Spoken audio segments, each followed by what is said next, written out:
Hello, everyone. Thank you so much for joining us for this week's tidbit. We will be talking about health at every size and loving your postpartum body. So we have Bruno Mars up in the corner there. I had to, guys, sorry, but there he is looking at you, girl. You're amazing just the way you are. And it's totally true. I love this quote. It says, "This body has created and nourished an entire human being. It is amazing, beautiful, and worth of love." I love it. So let's just take a moment here. You are either currently growing a tiny human in your belly, or you just finished giving birth to one, an entire human being. That's pretty impressive. Your body worked really long and really hard during that pregnancy. So let's give our bodies the respect and the love that it deserves. Of course, there's going to be changes that come along with that. So ways that our bodies can change with pregnancy and into postpartum.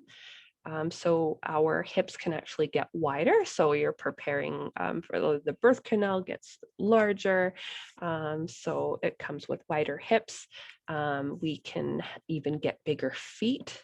And sometimes people even like change a full shoe size. Our breasts can get smaller or even bigger. It all depends on our bodies.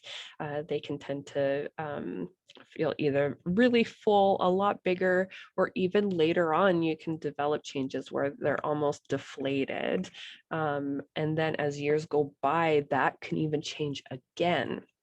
So all of these different changes. So there's actually permanent changes to our brains.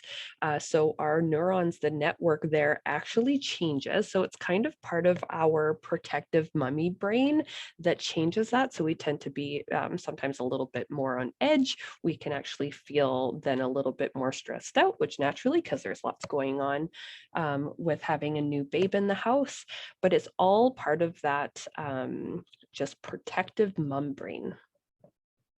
We can have hormonal changes that can cause different things like cause your areolas to be darker, same with your labia. You can develop moles. I actually have a mole that developed in my pregnancy and I still have it on the top of my tummy. Or hormonal changes can develop that dark line that comes down into the belly. My belly did that, but what I think that I remember the most is my belly button had that kind of color, but it was almost like a bruising, in which I used to joke around that it was like a zombie belly button. It was crazy how it turned that way later on in my pregnancy. So lots of different hormonal changes there.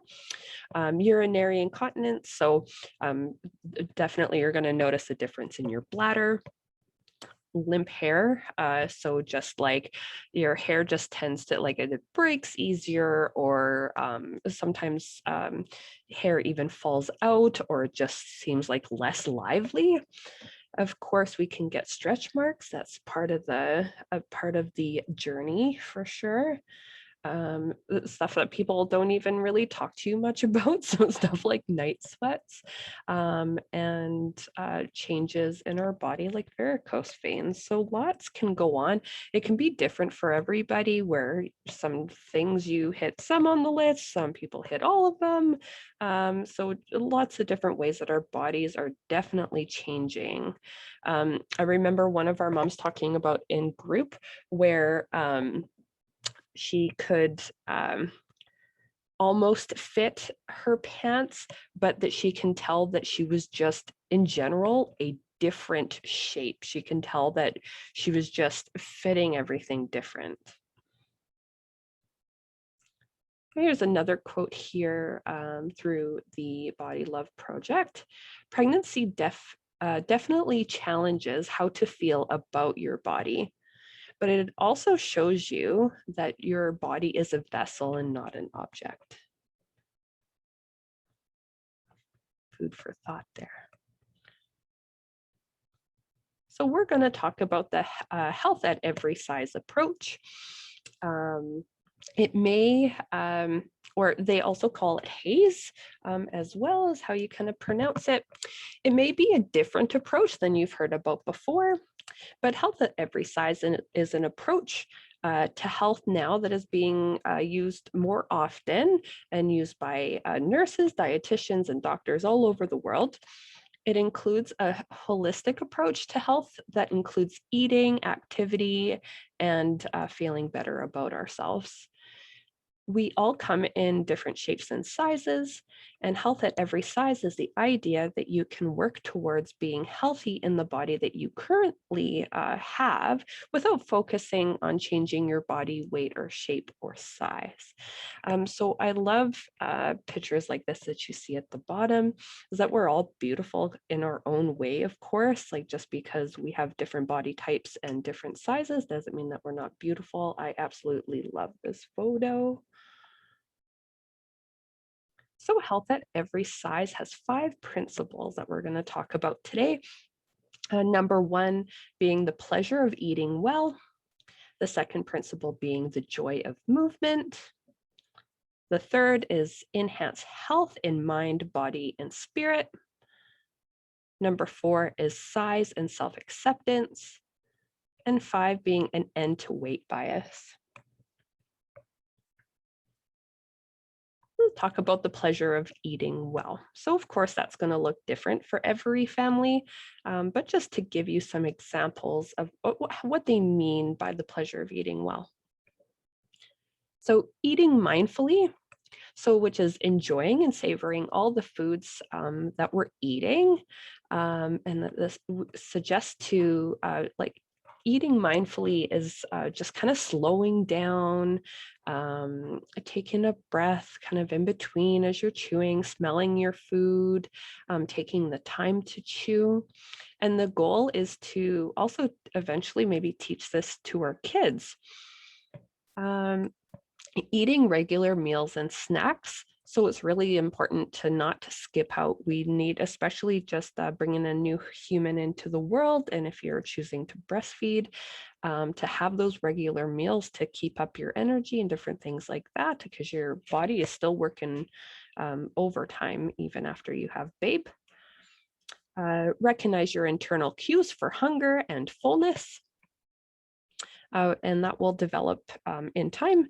And it might actually come to you a little bit easier when you are practicing the first thing that was suggested, which was eating mindfully. Eating foods that we enjoy while we're nourishing our bodies at the same time. So we don't want to, we want to make sure that we are nourishing our body. So yes, eating healthy, but also not depriving ourselves too much from certain foods as well, and trying just finding that balance as much as we can, which I know can be a little bit easier said than done, but that's the goal.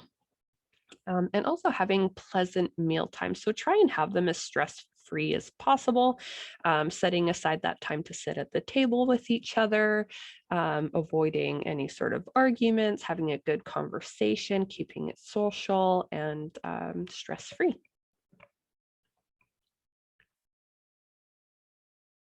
The joy of movement. So the goal for the joy of movement would to not make exercise feel like a chore, right? So we want to enjoy what we're doing and move your body in a fun and enjoyable way. So you have to think kind of personally to yourself what those things might be, because it's going to be different for everybody. You want to make sure that you're enjoying what you're doing while still having that physical activity. So what kind of things can you do for the pleasure of moving? So different things like going for a walk, playing with your kids, taking time for yourself, or even with the kids and dancing in the living room, playing games or different sports, doing gardening or yard work, or something like yoga.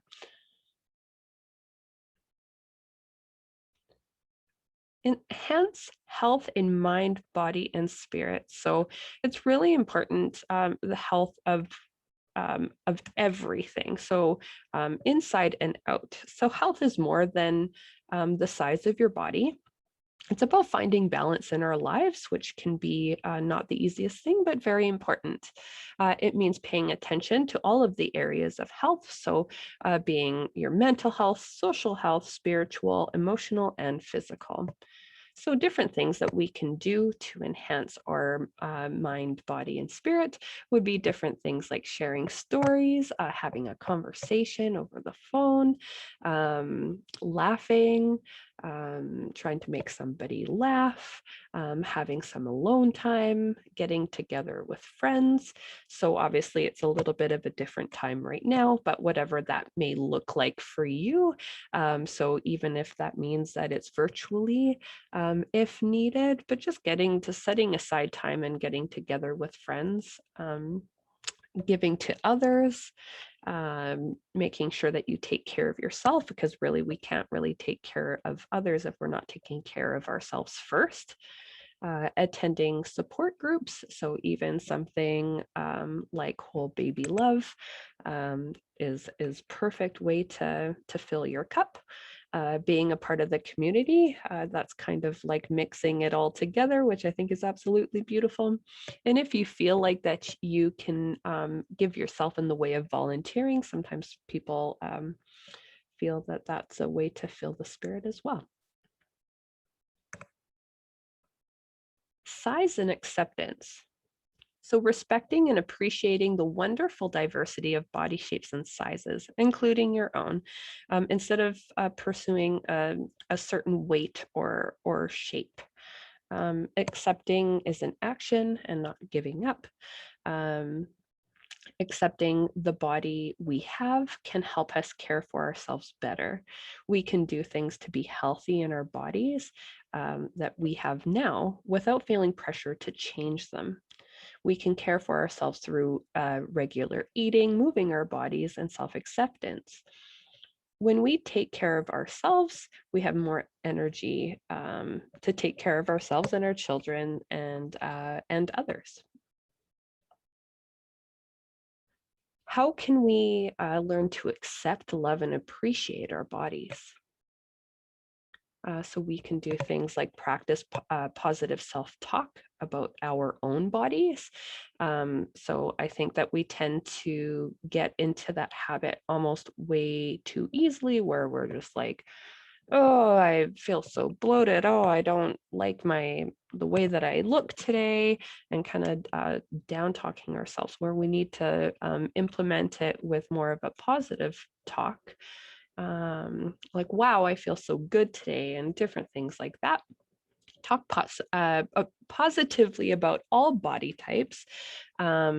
So when we're speaking out loud as well, just kind of watch how we self-talk, but also how we just talk about different body types in general, which can often even reflect when we are talking about ourselves, right?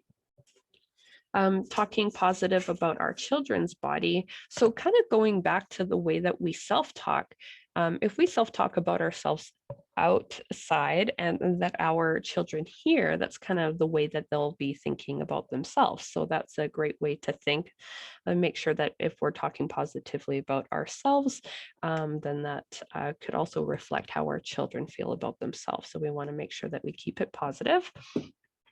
Replace or avoid things that make you feel bad about your body. So different things like putting away fashion magazines. We tend to compare ourselves to others. Nowadays, social media, we need breaks because we tend to compare ourselves and our bodies to different things like models and different things that we see online. And try to avoid going on the scale too much and weighing yourself. So just kind of avoiding those things that may be provoking negative self-image of ourselves.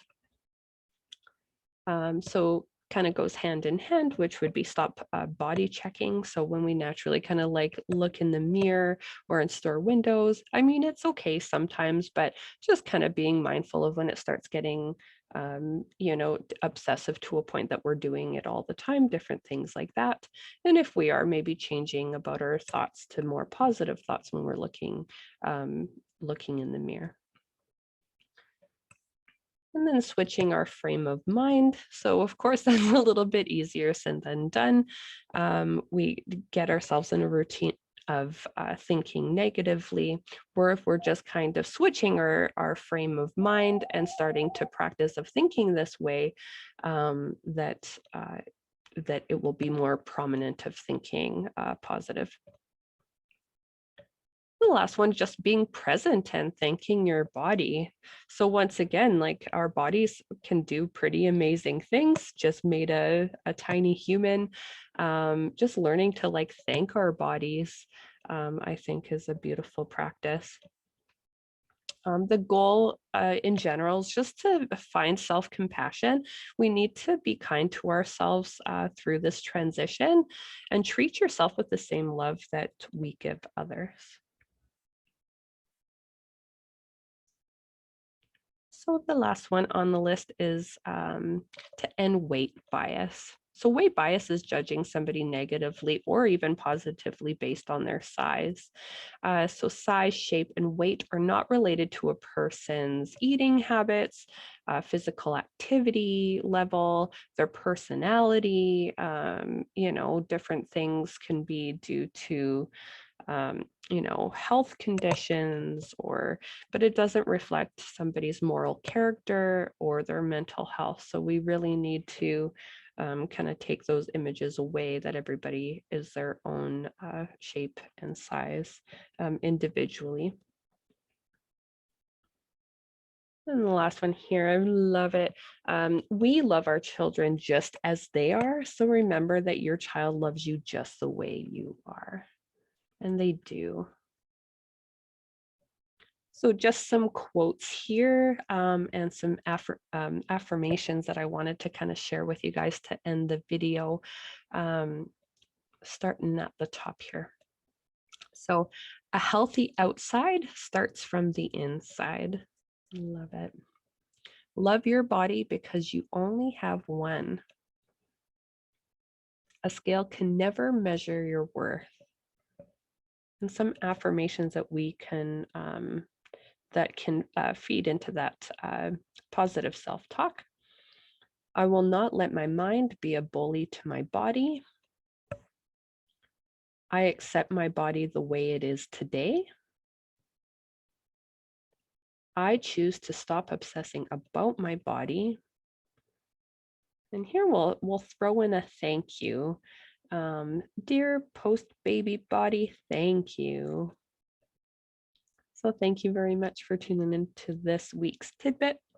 This is definitely something that we can go on and on about. I will probably make a secondary video to a similar topic because I feel like we can definitely expand more on this, especially in group. Make sure that you check down below. I'm just going to share a couple of different things. So I thought that maybe I might share just what the new Canada Food Guide kind of looks like. I personally like it way better than what we had before. It also is a great site, like it just gives you different recipes, ideas, and I find that that's always nice to kind of get inspired of a little bit more healthy eating to nourish our bodies. But just check down below for any sort of related links, and we will talk to you guys soon.